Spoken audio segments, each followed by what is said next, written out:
사람들은 자꾸 자기가 보고 싶은 걸 보고 싶어하고 자기가 갖고 있는 선입관, 자기가 갖고 있는 고정관념, 자기가 갖고 있는 전제를 가지고 모든 것을 이해하고 보려고 하는 그런 경향성이 우리 속에는 깊이 있어요. 그래서 어떤 우리가 성경을 공부하고 신앙생활을 해가고 하는 이런 과정 속에서 사실은 끊임없이 극복하고 어쩌면 이렇게 싸워가야 할 영적 싸움의 중요한 영역 중에 하나가 있다면 이러던 이 내가 가지고 있는 고정관념, 선입관, 그것들을 어떻게 하면 극복할 수 있을까? 그것을 완벽하게 다 극복한 사람은 아무도 없어요. 인간의 자기 한계 때문에. 그러나 그것을 끊임없이 그것을 극복해 가려고 하는 과정이 우리에게 필요합니다. 하나님을 이해하고 하나님이 어떤 분이신가라고 하는 것을 바라보는데 많은 사람들이 자기가 갖고 있는 어떤 이미지, 자기가 갖고 있는 이미지를 투영해서 하나님을 이해하는 경우가 종종 있습니다. 그러니까는 부모가 굉장히 엄격하고 무서운 그런 특별히 아버지가 그런 존재였을 때에 하나님도 역시 굉장히 그렇게 엄격하고 무서운 분으로 이해를 하는 경우가 종종 있어요. 때로는 이제 교회 생활하면서 교회에서 경험했던 목회자에 대한 경험이나 이런 것들이 내가 하나님에 대한 경험으로도 같이 투영이 돼서 같이 이렇게 동일시되면서 이해가 되는 경우가 종종 우리 속에 있습니다. 그래서 굉장히 이렇게 이제 율법적인, 그러니까는 선악, 옳고 그름 또는 잘했고 잘못하기 상벌 이런 것들이 굉장히 강한 그런 환경 속에서 자라면 하나님도 역시 그런 분으로 굉장히 여기는 경우가 많고, 그래서 하나님에 대한 이렇게 두려움의 이미지나 이런 것들이 굉장히 강화되는 경우가 많습니다. 그래서 이제 신앙을 해가면서 이 초기에 특별히 어떤 내적 치유나 내가 살았던 삶의 환경과 정황과 이런 것들을 자꾸 이제 고백하기와 같이 나누면서 이렇게 하는 이유 중에 하나는 그것 자체가 뭐 궁금하고 관심이 있어서가 아니라 그것이 내가 하나님을 이해하고 신앙을 이해하는데 어떤 경우는 긍정적인 요소를 작용하지만 부정적인 요소를 작용할 수 있기 때문에 그 부정적인 요소를 작용하는 걸 자꾸 걷어내는 그런 과정 중에서 때로는 어떤 내적 치유나 이런 것들이 필요할 때가 종종 있습니다. 그래서 내가 가지고 있는 이미지, 특별히 부모에 대해서 가졌던 그런 어떤 이미지가 하나님에 대한 이미지로 투영되는 경우가 종종 있습니다. 또는 이제 하나님을 이해하는데 내가 겪었던 경험을 근거로 하나님을 이해하는 거예요. 내가 겪었던 경험으로. 그러니까 내가 학창 시절에 이렇게 신앙생활하면서 어떤 문제, 입시를 놓고 이야기하든지 뭐 어떤 문제든지 열심히 기도했는데 그게 이루어졌어요. 또는 반대로 이루어지지 않았어요. 그런 특별히 이렇게 어린 시절이나 신앙의 초기에 했던 그런 어떤 경험이 이렇게 있으면 그 경험을 투영해서 하나님을 자꾸 이해하려는 그런 경향을 갖게 되죠. 내가 그럴 때 그때 내가 기도했지, 그때 내가 이렇게 작정하고 일주일 동안 금식하며 기도했었지, 내 40을 작정 기도했었지, 그랬더니 문제 해결됐어. 그런 경험을 가지면 또 전혀 다른 문제를 만났어도 이번에도 작정 기도해야 되나 봐, 이번에도 우리가 얘가 금식하고 작정 기도하면은 지난번에 그랬던 것처럼 하나님이 그렇게 해결해 주실 거야 라고 하는 그런 어떤 패턴을 갖게 되죠. 그러나 성경은 어디에도 작정 기도하면 기도가 응답된다 이런 표현은 전혀 없는데, 성경은 어디에도 그런 말씀은 없음에도 불구하고 내가 그런 경험이 있었기 때문에 난관을 만나고 문제가 만나면 기도하는데 그 사람의 기도의 형태는 늘 작정 기도, 또 어떤 사람은 기도 형태가 늘 새벽 기도, 금식 기도, 이런 식으로 자신이 했던 경험을 근거로 해서 하나님을 이해하고 하나님을 투영하는 거예요.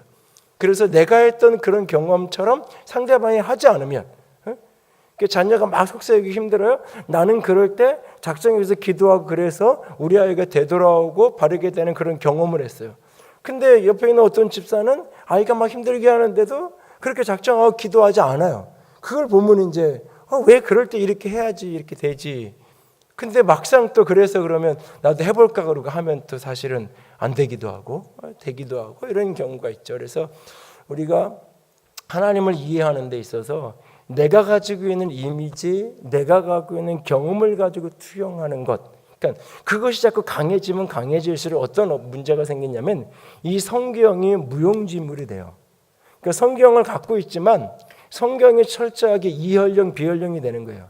내가 원하는 대로만 성경을 해석하고 내가 원하는 대로만 성경을 이용하려고 자꾸 드는 거예요. 그 전에도 몇 주 전에 제가 요즘에 몇 차례 계속 말씀드리지만 어떤 부분을 굉장히 내가 중요시 여기면 성경의 모든 표현들 모든 단어를 자꾸 그렇게 해석한다고. 지난주 이 시간에도 제가 그런 말씀을 드렸잖아요. 그러니까 옷을 찢고 뭐 이렇게 배옷을 이렇게 배를 이렇게 깔고 거기 앉는다 이런 표현이 나오면 굉장히 이렇게 회개나 이런 것들을 굉장히 강조하는 그런 내가 생각을 가지고 있으면 그런 본문만 나오면 이게 다 회개했다는 표현이구나 이렇게 오해를 한다는 거죠. 그 본문의 문맥과 상황을 보면서 충분히 그것을 묵상하기보다는, 그러니까는 성경 공부를 하고 성경을 배워가는 것은 내가 가지고 있는 이미지를 근거로 해서 하나님을 보고 내가 가지고 있는 경험을 근거로 해서 하나님을 보는 것을 뛰어넘는 거예요. 말씀에서 말씀하신 대로 하나님을 내가 받아들이는 거예요. 그것이 내가 가지고 있는 하나님의 이미지랑 다르다 할지라도, 내가 경험한 하나님에 대한 경험과 다르다 할지라도 말씀에서 하나님을 내게 그렇게 말씀 보여주면 그 하나님을 내가 믿음으로 수용하는 거예요. 그게 믿음이에요.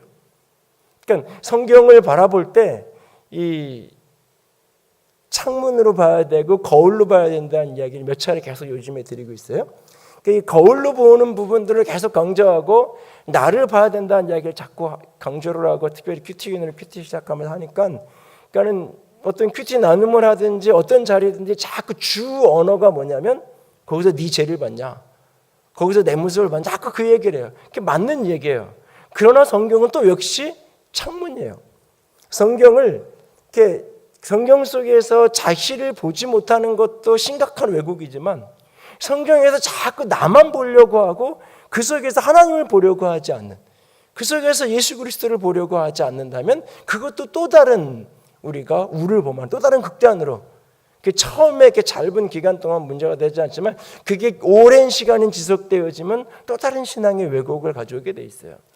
우리가 오늘 특별히 사무엘하 22장 본문은 다윗이 하나님을 향하여 노래했던, 특별히 다윗이 많은 원수들로부터 특별히 사울의 손에서 구원받은 다음에 하나님이 어떤 분인지를 다윗이 고백하고 있는 거예요 지금. 그러니까 이런 본문을 내가 묵상하고 바라볼 때 이 속에서 어떤 내 모습을 때로는 보고 발견하고 그래야 되는 부분이 분명히 또 하나 있어요. 그러나 동시에 이 본문 속에서 보여준 하나님이 어떤 분인가, 그것을 들여다보고 만나야 되는 거예요. 그런데 그게 내가 가지고 있는 하나님에 대한 이미지, 내가 기존에 경험했던 하나님의 경험하고 달라. 그러면 사람들은 잘 안 믿어요. 그냥 그거는 다윗의 경험이고 다윗의 하나님이지 내 하나님은 아니야 라고 얘기해요. 나는 그런 하나님을 경험해보지 못했기 때문에. 그러니까 신앙이 경험이고 체험해야 되고 예수 그리스도를 경험하는 신앙이 되어야 된다는 말은 내가 경험한 예수님만 인정하고 내가 체험한 하나님만 인정하라는 의미가 아니에요. 성경 속에서 내가 경험하지 못한 하나님의 모습이 드러날 때 하나님, 내게도 이런 하나님이 삶의 경험으로 체험으로 만나줄 수 있도록 하나님 내게 그렇게 만나주시고 내게 다가와 달라고 그런 말씀을 보면서 내가 하나님께 간구하며 나아가는 거예요. 때로는. 그러니까 성경을 보면서 끊임없이 우리는 내가 가지고 있는 이미지, 내가 가지고 있는 경험을 가지고 성경을 자꾸 해석하려고 들여다보려고 하지 말고 계속 이것을 이렇게 벗겨내는 작업들을 계속 해가는 거예요. 성경 자체에서 말하는 대로 보기 위해서. 100%는 안 돼요. 누구나 다. 그러나 끊임없이 그 노력을 해가는, 그게 묵상을 해가는 과정이에요. 오늘 다윗이 이 22장, 이 사무엘하 22장 1절에서부터 51절까지 긴 찬양을 해요. 이게 시편 18편의 그대로 반복이 돼요. 오늘 22장 1절이 시편 18편에 가면 표제어가 돼서 1절 위에 가로하고 이제 표제어가 되어 있고 시편 18편에 거의 그대로 2절에서부터 51절까지가 1절에서 50절까지 해서 그대로 반복이 되는 부분인데요. 오늘 본문 속에 여러 다윗이 했던 경험들에 대한 이야기가 나오는데 그중에서 딱 두 가지를 좀 들여다보기 원해요. 다윗이 만났던 하나님은 어떤 하나님이었느냐? 첫 번째로 그 하나님은 자신을 건지시는 하나님이셨어요. 그것을 제가 오늘 구원이라고 표현을 하지 않고 건지셨다라는 표현을 조금 의도적으로 쓰고 싶어요. 본문 안에 몇 차례 건지셨다는 표현이 나와요. 2절에 보면 나를 위하여 나를 건지시는 자시요 라고 2절에 표현하고 있고, 17절에 가면 그가 위에서 손을 내미사 나를 붙드시며 많은 물에서 나를 건져내셨도다 라고 표현을 하고 있어요. 나를 건져냈다고 표현하고 있고, 뒤에 49절에다가 보면 나를 원수들에게서 이끌어내시며 나를 대적하는 자 위에 나를 높이시고 나를 강포한 자에게서 건지시는도다 라고 표현을 하고 있어요. 1절은 이렇게 이야기해요. 본문 1절은 여호와께서 다윗을 모든 원수의 손과 사울의 손에서 구원하신 그날에 다윗이 이 노래의 말씀으로 여호와께 아뢰어, 하나님이 자신을 구원하신 그날에. 그런데 이 구원이라는 표현이 본문 속에 이 본문 안에도 여러 번 등장을 해요. 하나님을 나의 구원이라고. 그런데 오늘 다윗의 하나님이 다윗을 구원하신 구원자 하나님인 건 맞아요. 그런데 본문 속에서 조금 구원이라는 말하고 비슷한데 다른 건지셨다는 표현을 오늘은 좀 강조하고 싶어요. 왜냐하면 하나님이 나를 구원하셨다라고 이야기하면 많은 신앙인들이 그 전제가 너무 빨리 어디로 가냐면 하나님이 나를 영혼을 구원하신 것, 하나님이 나를 하나님의 자녀 삼으시고 천국 백성 삼으신 것, 그 구원의 개념으로 너무 빨리 가요. 그게 맞는데 오늘 다윗이 하나님이 나를 건지셨다라고 말할 때 그것은 영적인 구원만을 이야기하는 게 아니에요. 나를 하나님의 자녀 삼으시고 천국 백성 삼으신 구원만을 이야기하는 게 아니에요. 다윗이 하나님이 나를 구원하셨다, 하나님이 나를 건지셨다라고 말할 때 그것은 아주 실제적인 어려움과 실제적인 위기와 실제적인 힘듦 속에서 하나님이 나를 건져내신, 그러니까 다윗이 하나님이 나를 건져내셨습니다 라고 말할 때 다윗의 그 기억 속에는 수많은 장면들이 스쳐가는 거예요. 하나님이 강포한 자의 손에서 나를 건져내셨습니다 라고 말하면 수많은 사람들이 전장터에서 만난 사람들, 사울이 자기를 죽이려고 했던 현장들, 수많은 사건들이 이렇게 스쳐가는 거예요. 그러니까 진공 속에 있는 어떤 게 아니라, 이론적인 개념 속에 있는 어떤 것이 아니라 실제 삶의 현장 속에서 있는, 그가 수없이 인생을 살아가는 현장 속에서 하나님은 실제 하시는 분이었던 거예요. 실제로 그를 구원해 주신 하나님, 수많은 원수들로부터 나를 고통스럽게 하고 내 인생을 망가뜨려가는 수많은 사람들, 아주 실제적으로는 사울이라는 사람의 손에서 하나님이 자신을 구원해 내셨어요.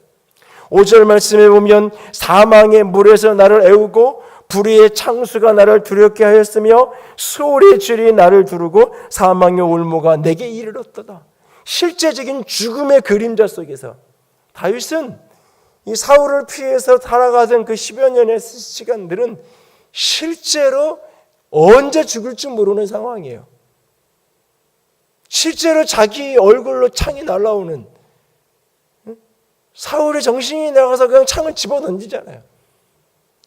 그러니까 말로 그냥 이렇게 좀 힘들고 협박당하는 그런 정도가 아니라 내가 너 죽일까 이렇게 아니라 실제적인 죽음의 위협을 현장을 경험하는 거예요. 얼마나 그 위협이 두려웠으면 살아남기 위해서 이방 땅에 가서 블레셋 땅에 가서 거의 미친 사람처럼, 저 완전히 정신병자, 정신 나간 미친 사람처럼 그런 행세를 하면서 그렇게 해서라도 생명을 보존해야 되는, 정신이 좀 똑바로 박혀있는 사람이면 바로 죽임당할 거니까 완전히 정신 나간 사람인 것처럼 그렇게 행동해야 되는 그런 시절도 있었죠. 그런 실제적인 위협에서부터 하나님이 그를 건져내셨던 그 하나님.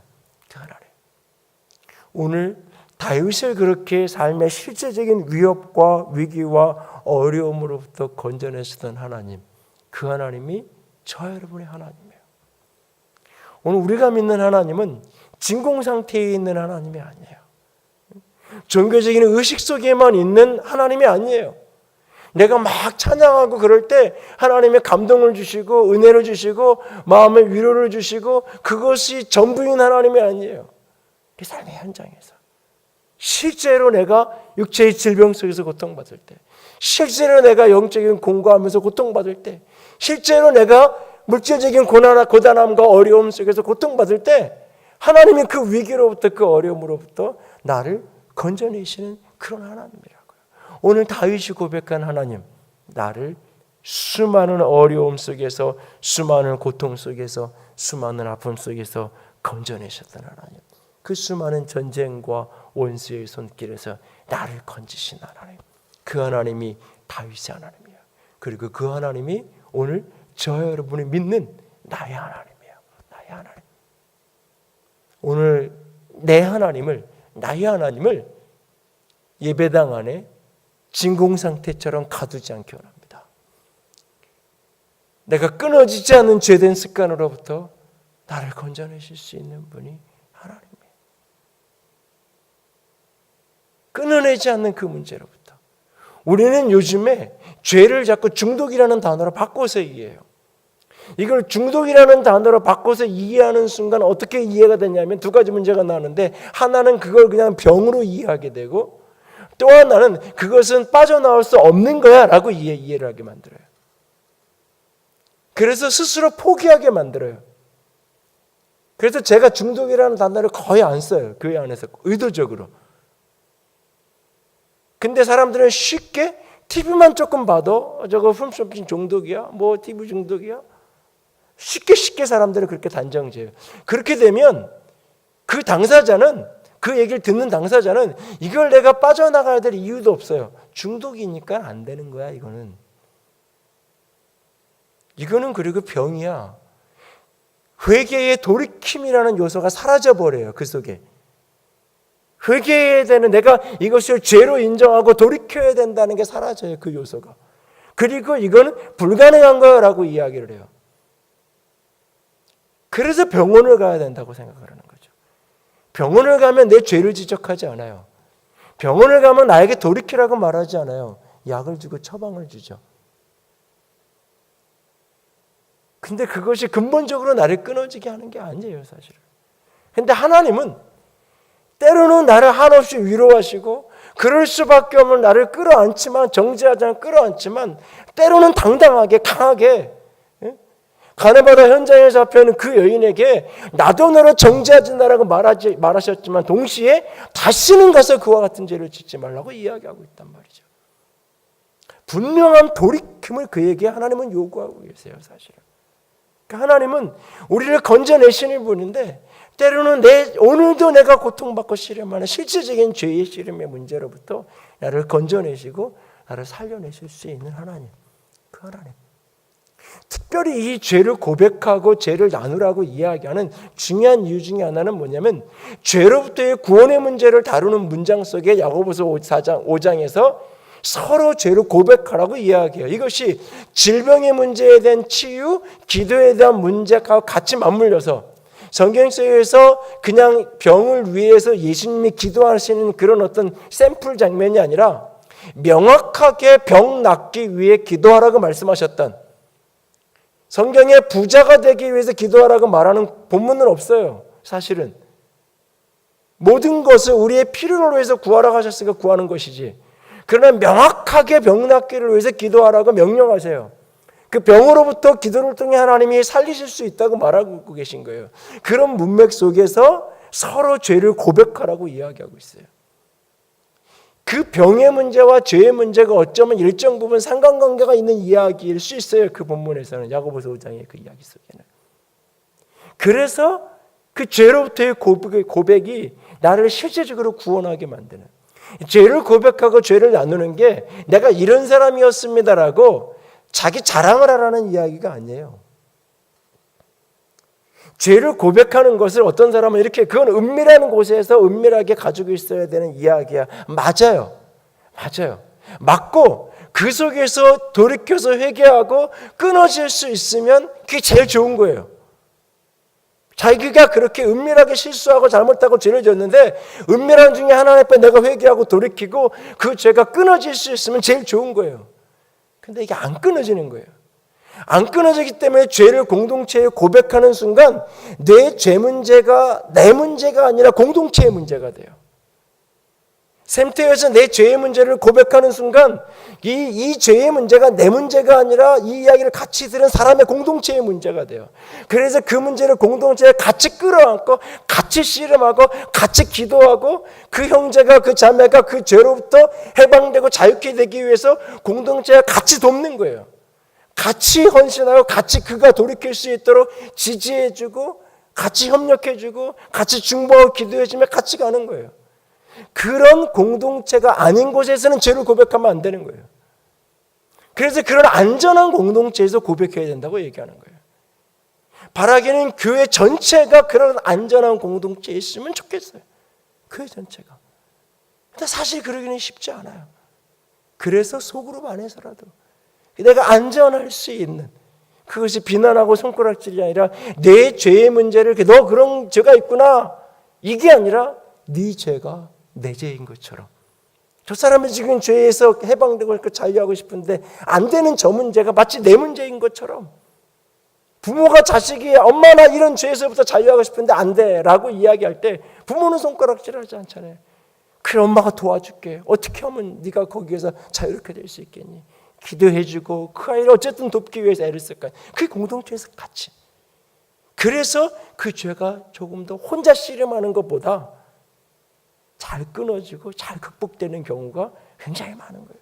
죄를 고백하는 것 때문에 나오는 부작용, 부정적인 요소들이 때로 있음에도 불구하고 긍정적인 열매가 훨씬 더 많기 때문에 이 죄 고백을 강조하는 공동체일수록 그걸 포기를 못하는 거예요.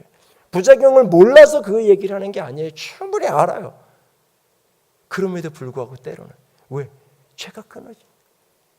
하나님이 나를 건지신다고 말할 때 실체적인 내 삶의 문제 앞에서, 그것이 죄의 문제이든지 삶의 고단함과 위기의 문제이든지 그것이 경제의 문제이든지 내가 육체의 건강에 대한 문제이든지 하나님 앞에 내가 그걸 가지고 가서 하나님이 나를 그 속에서 건져내실 수 있는 분이라는 사실을 믿고, 나는 여태까지 한 번도 그런 경험을 해본 적이 없지만 내가 살아오면서 하나님은 이런 식의 기도를 했을 때 응답해 본 적이 없지만 그냥 돈 문제는 필요하면 가서 열심히 벌어야 되는 이야기인 거지.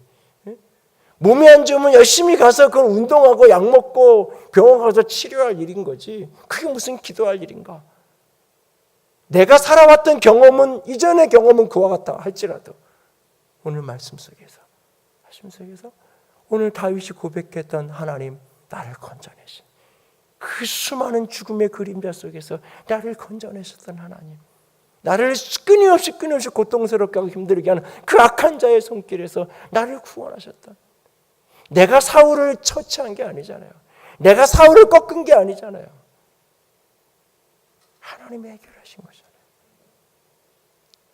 누군가가 직장에서 나를 한없이 괴롭히고 공동체에서 나를 너무 힘들게 하고 고통스럽게 할 때 때로는 그 대상이 끊어낼 수 없는 배우자가 되기도 하고 시댁이나 처가의 어른이 되기도 하고, 때로는 그럴 때 하나님, 다윗을 건져내신 것처럼 하나님 나도 건져주세요, 살려주세요. 하나님은 건지시는 분이잖아요. 구원하시는 분이잖아요. 이 구원을 너무 좁은 의미, 영적인 죽어서 천국 가는 그 문제로만, 그거 맞아요. 그것보다 중요한 거 없어요. 어떤 하나를 선택해야 된다면 오직 내 영혼이 천국 가는 것, 이 세상의 모든 것하고 이것 하나하고를 선택하라 그러면 그걸 선택해야 되는 건 맞아요. 그러나 그것이 전부라니까. 하나님이 나를 구원하시고 하나님이 나를 건지신다고 하실 때에 다윗이 고백을 할 때 내 영혼이 구원받는 것만을 말하는 게 아니기에 오늘 여러분에게 어떤 건짐이 필요하나요? 오늘 나에게 하나님이 나를 건져주셔야 되는 어떤 영역이 내게 필요하나요? 다윗의 하나님을 내 하나님을 믿고 하나님께 나아갈 수 있기를 원합니다. 두 번째로 다윗이 고백하는 하나님은 어떤 하나님이냐면 나를 인도하시는 하나님이에요. 끊임없이 그 고난과 위기를 거쳐가면서 하나님은 그를 더 넓은 곳으로 인도해 가셨어요. 20절 말씀에 보면 나를 또 넓은 곳으로 인도하시고 나를 기뻐하심으로 구원하셨도다. 나를 넓은 곳으로 하나님께서 인도하셨다. 33절에 보면 하나님은 나의 견고한 요새시며 나를 안전한 곳으로 인도하시며, 하나님이 나를 안전한 곳으로 인도하신다. 34절은 나의 발로 암사슴 발같게 하시며 나를 나의 높은 곳에 세우셨다라고 고백해요. 그리고 37절에 내 걸음을 넓게 하셨고 내 발이 미끄러지지 아니하게 하셨나이다. 하나님은 끊임없이 나를 인도하시는데 더 넓은 세계로, 더 높은 곳으로, 그런데 그것이 가장 안전한 곳으로 하나님이 나를 인도해 가시는 거예요. 끊임없이 내 인생을 새로운 비전의 땅으로, 새로운 하나님의 비전의 땅으로, 하나님이 나의 인생에 눈을 열어가시고 시각을 열어가시고 관점을 열어가시면서, 사람은 자라가면서 끊임없이 바뀌고 변하는 거예요. 사도행전의 그 본문을 이번 주는 아마 다음 주에 다루겠지만, 바울은 처음부터 로마나 스페인에 대한 선교의 비전을 가진 게 아니에요. 어느 날 자기 인생 타임테이블 계획 짜듯이, 인생 설계하듯이 어느 세미나에 가가지고 20대는 뭐 할 거고 30대는 뭐 할 거고 내가 은퇴하면 뭐 할 거고 쭉 인생 계획서 짜가지고 그 인생 계획서대로 삶을 살아온 게 아니에요. 어느 날 하나님 만나고 나서 하나님께 엎드려서, 하나님, 내 인생의 궁극적인 비전이 뭔가요? 넌 노마를 가는 거다. 그리고 땅끝까지, 스페인까지 네가 선교하는 거, 서바나 가서 선교하는 게 내 사명이다. 내 인생의 목적이다. 어느 날 하나님이 내가 예수 믿고 얼마 안 돼서 그 비전을 줘서 그 비전을 위해서 평생을 살아온 게 아니에요. 하나님의 그에게 주신 비전은 그저 이방인을 위한 그릇을 택하셨다는 거예요. 그런데 이방인을 위해 택한 그릇이라는 게 궁극적으로 어디를 향하는 건지 다 몰라요. 끊임없이 하나님이 오늘 보여주시는 비전을 따라 살아가는 거예요. 그러다가 어느 날 사도행전 19장 20장을 넘어가면서야 그가 깨달아요. 내가 로마를 보아야 한다. 그 어간에 가서 처음 다메섹에서 만났을 때부터 로마에 대한 비전을 갖는 게 아니에요. 그러니까 여러분들이 자꾸 아이들에게 인생의 비전이 뭐냐고, 30대 40대에 뭐하고 먹고 살 거냐고 자꾸 묻지 마요. 여러분도 모르잖아요. 10년 후에 뭐 할 건지 물으면, 제가 물으면, 집사님 70에 은퇴하고 뭐 할 거예요? 물으면 딱, 야, 이거 할 거예요. 며칠 전에 누가 나한테 그렇게 묻는데, 목사님 은퇴하시면 뭐 할 거예요? 나도 몰라. 그렇게 말하는데, 나도 나를 모르는데, 50년을 살고서 20년 후를 모르겠는데, 이제 10년 살고 20년도 채 안 산 아이들에게 너 40대에 뭐 할 거고 50대에 뭐 할 건지 빨리 좀 얘기해. 우리 애는 왜 이렇게 비전이 없는지 모르겠어요. 그 비전이라는 말도 거의 직업이라는 말로 동의하고 바꿔놓고, 아니 더 바꿔놓으면 뭐 해서 먹고 살 건데, 그것만 물어보잖아요. 끊임없이. 나도 모르겠는데 사실은. 여러분이 지금 하는 직업들, 내가 그 일하고 먹고 살 줄 알았어요? 10대 시절에 그런 꿈을 꾸고 여기까지 오셨나요? 저는 19살에 꿈꾸고 여기까지 왔어요. 근데 더 얘기하면 초등학교 6학년 때 우리 전사님이 목사 될 사람 그랬을 때 내가 손들어가지고 그날 이후로 한 번도 꿈이 안 바뀌고 그냥 여기까지 왔어요. 근데 그런 사람 별로 없잖아요. 별로 없잖아요. 사실은 어찌 보면 정상이 아니잖아요. 왔다 갔다 좀 해야 정상인 거죠. 어찌 보면 그게 자연스러운 거잖아요. 비전이라고 말하는데, 비전은 인생의 어떤 과정을 이야기하는 것도 아니고 직업을 이야기하는 것도 아니에요. 하나님이 계속 보여주는 거예요. 그런데 하나님은 인생의 풀 스토리를 쫙 보여주지 않아요. 한 발 앞을 보여주는 거예요. 한 걸음 앞을 보여주는 거예요. 그래서 시편 119편에 주의 말씀이 내 발의 등이라고 말하잖아요. 어떤 캄캄할 때 호롱불 하나 들고 길을 가는, 여기 캄캄할 때 이 조그만한 랜턴 하나, 빛이 멀리 가지도 않고 요 앞에 겨우 가는 그 조그만 랜턴 하나 들고 길을 가고 있는, 저 앞에 뭐가 있는지 몰라요. 저 너머에 그냥 이렇게 불빛 몇 가지, 저게 마을인지 뭔지 모르겠는데 불빛이 그냥 보이긴 보여요. 그런데 그 길로 가는 길이 맞는지는 하나도 안 보여요. 모르겠어요, 캄캄해서. 근데 그냥 발 앞에는 보여요. 고개 들면 저 멀리에 있는 작은 불빛 몇 개 보여요. 고개 들면 하나님이 내 인생을 선하게 책임지실 것이고, 내가 궁극적으로 가야 되는 건 저 시온성, 저 하나님의 나라, 저 천국이고, 하나님이 나를 쓰시겠다고 하셔서 그래 목회자가 되라 하셨고, 그 정도 그냥 멀리 보이는 거예요. 근데 그게 구체적으로 어떤 길이었고 어떤 모습이었고 어떤 삶인지 하나도 몰라요. 내가 5년 후에는 교회를 이만큼 할 거고 10년 후에는 건축을 이렇게 할 거고 그게 되고 나면 그 다음에는 이런 걸 할 거고, 이걸 계획을 짜서 그 마스터 플랜대로 흘러오는 게 아니에요. 인생은 한 걸음 앞을 가는 거예요. 가는 거예요. 어느 날은 덜커덕 내가 이런 병으로 고통받을지 몰랐는데 중환자실에 안병동에 때로는 누워 있어야 되는 일도 경험하는 거예요. 그러면서 내 세계가 넓어지는 거예요. 아, 내가 그때 어느 분이 아프다고 기도해 달라고 얘기할 때 그냥 병원 가서 하면 되지 뭐. 아, 이런 거구나. 수술실에 외롭게 혼자 아무도 같이 들어갈 수 없는 그 수술실에 벌거벗겨진 채로 혼자 들어간다는 게 이런 거구나. 경험하는 거예요. 그러고 나서는 누가 병원 간다 그러고 수술한다 그러면 기도해야지. 집사님 내가 기도할게요. 그 말 한마디의 의미가 달라지는 거예요. 이전에 내가 하던 말하고 달라지는 거예요. 그 깊이가 달라지는 거예요. 그만큼 내가 비전이 넓어져 가는 거예요. 그만큼 내 세계가 확장돼 가는 거예요. 때로는 그것이 고난이라 할지라도, 그것이 좋은 일, 행복한 일, 복된 일뿐만 아니라, 그래서 새로운 놀라운 세계, 새로운 영광의 땅을 경험한 것뿐만 아니라 참 힘들고 어려운 경험이었는데 그런 경험을 해가면서 때로는 그 과정을 거쳐가면서 아, 이런 거구나. 그러면서 그런 약한 사람들을 돕고 함께 충고하고, 때로는 그 사람들을 일으켜 세우는 축복의 통로가 되고, 그게 때로는 평생의 사역이 되기도 하고, 어떤 사람에게는 그렇게 인생을 하나님이 이끌어가는 거예요. 다윗의 인생을 하나님이 그렇게 이끌어 가신 거예요. 끊임없이 고난인 것 같고 어려움인 것 같은 거, 힘든 것 같았는데 그것은 늘 새로운 세계를 향한 하나님의 비전의 땅이었던 거예요.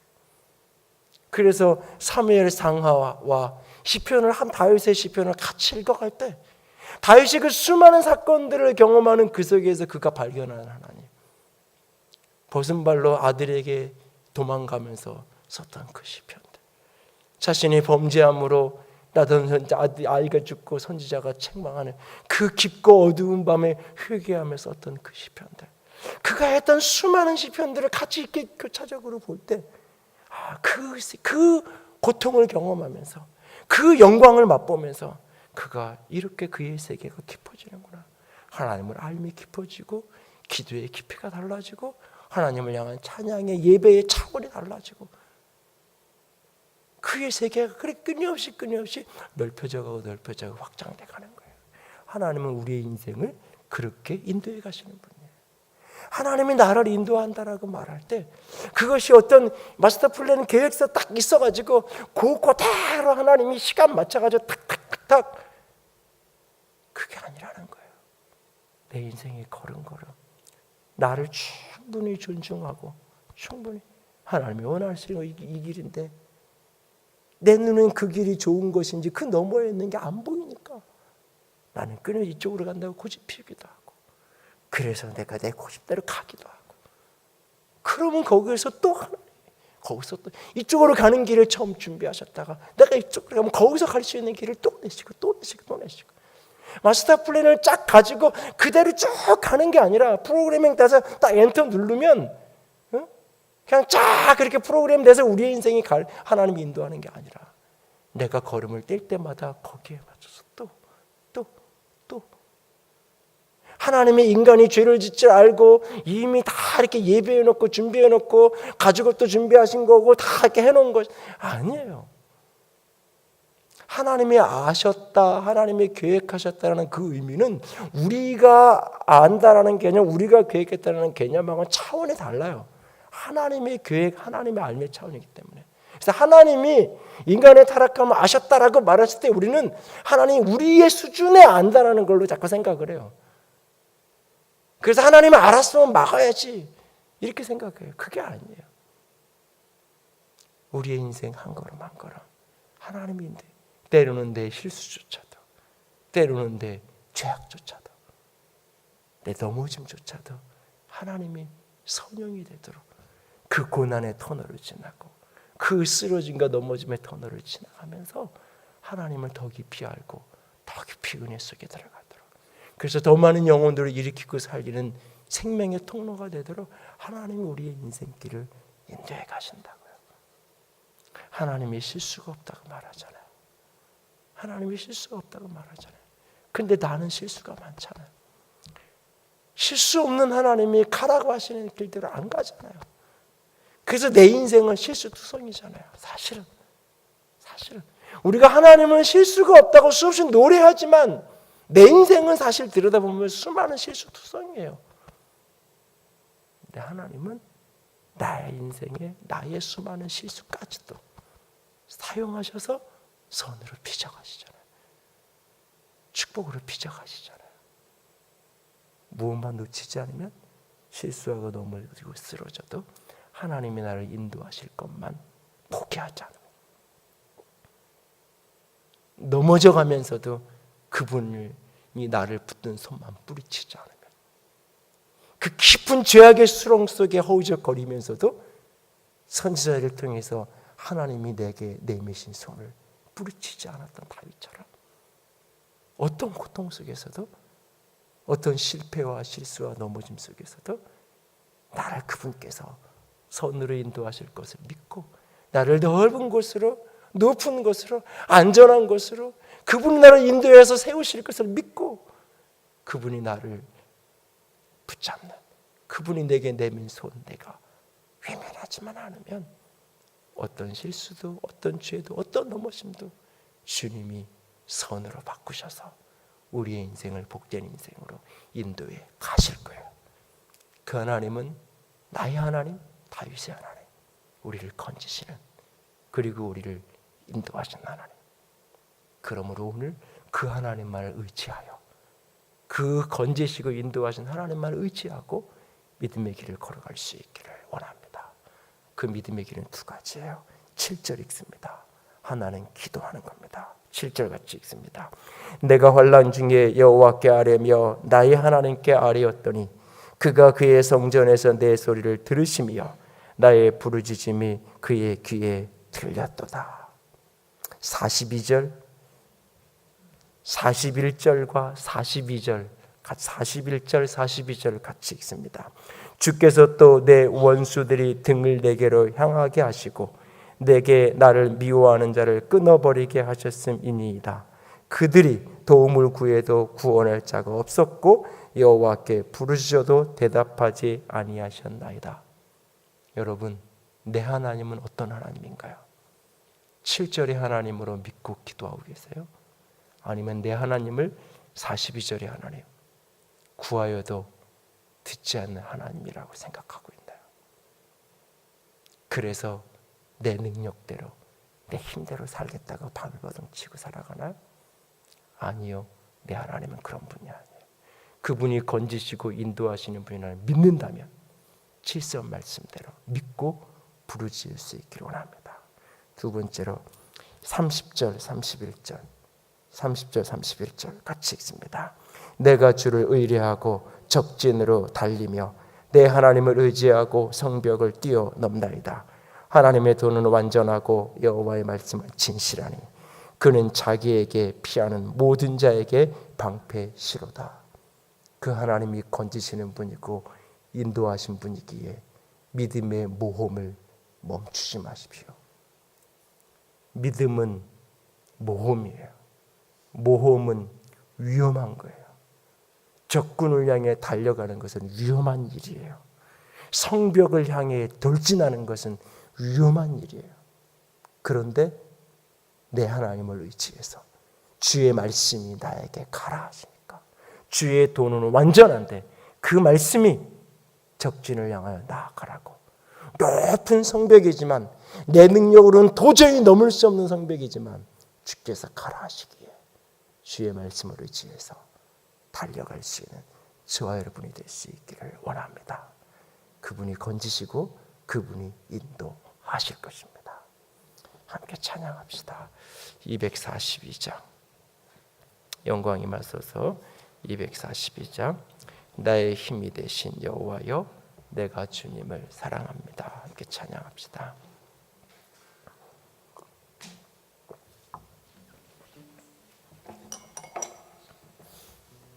예, 바로 찬양합시다. 나의 힘이 되신 여호와여 나의 힘이 되신 여호와여 내가 주님을 사랑합니다. 주는 나의 반석이시며 나의 요새시라. 주는 나를 건지시는 나의 주 나의 하나님 나의 피할 밤이시요 나의 방패시라. 나의 하나님 나의 하나님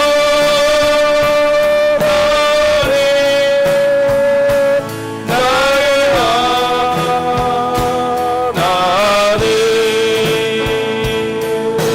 구원의 뿌리시요 나의 산성이라.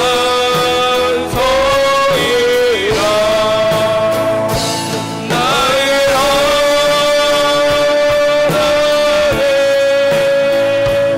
나의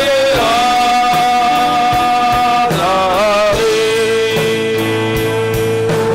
그는 나의 여호와 나의 구세주 나의 생명이신 나의 여호와여 생명이신 여호와여 내가 주님을 찬양합니다. 주는 나의 사랑이시며 나의 의지시라. 주는 나를 이끄시고 주는 나를 이끄시어 주의 길 인도하시며 나의 생의 목자 되시니 내가 따르리라. 내가 따르리라. 나의 하나님 나의 하나님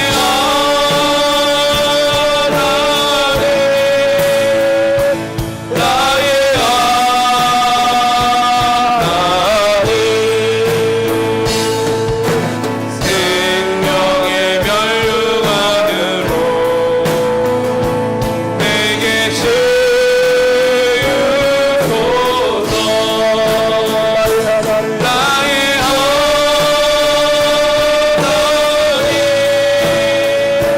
나의 하나님 그는 나의 여호와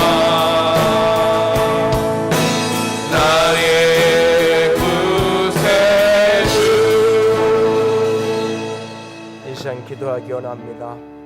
여러분들이 이전에 가졌던 하나님의 이미지가 무엇인지 상관없이 내가 이제까지 살아오며 신앙하면서 경험했던 하나님이 어떤 분이었냐와 상관없이 오늘 말씀을 우리에게 말씀하십니다. 나는 너를 건지는 하나님 여호와라고, 나는 너를 인도하는 하나님 여호와라고 그는 말씀하십니다. 내가 어떤 수렁에 있고 어떤 좌절 가운데 있고 어떤 사망의 올무 가운데 있고 죄악의 고통 가운데 있을지라도 어떤 고단함과 곤고함과 사망의 올무에 걸려들었다 할지라도 나는 나를 건지는 자라고 주께서 말씀하십니다. 주님 나를 건져 주시옵소서. 주님 나를 건져 주시옵소서. 주님이 나를 더 넓은 곳으로 인도하실 것을 믿습니다. 나를 높은 곳으로, 안전한 곳으로 이끄실 것을 믿습니다. 순종하며 주님만을 따르고 또 따르겠나이다. 함께 기도합니다. 사랑의 하나님, 영광의 하나님, 주는 나를 건지시니 영광의 하나님, 영광의 하나님, 생명의 나의 주 나의 하나님,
나의 하나님, 나의 하나님, 나를 건지시는 나의 하나님, 내가 주님을 사랑합니다. 나를 건지실 주 하나님을 믿고 오늘 내 인생의 고단함과 아픔과 모든 어두움을 붙들고 주 앞에 부르짖고 또 부르짖겠나이다. 그 부르짖음을 멈추지 않겠나이다. 나를 건져 주시옵소서. 나를 이끄시고 인도하시는 주님, 주님을 믿고 적진을 향하여 달려가고 성벽을 뛰어넘는 자가 되겠나이다. 주의 인도하심을 온전히 따르고 싶습니다. 주여, 주여 우리를 인도하여 주시옵소서. 주님 사랑합니다. 주의 이름으로 축복합니다. 우리 주님 예수님 이름으로 기도드렸습니다. 아멘. 이제는 우리 주 예수 그리스도의 은혜와 하나님 아버지의 놀라우신 사랑하심과 성령 하나님의 교통하시며 기름 부으신 그 은혜가 오늘 나의 하나님, 그 하나님말로 온전히 의지하는 자가 되기로 작정하는 모든 이들 위해 이제로부터 영원토록 함께 있을지어다. 아멘.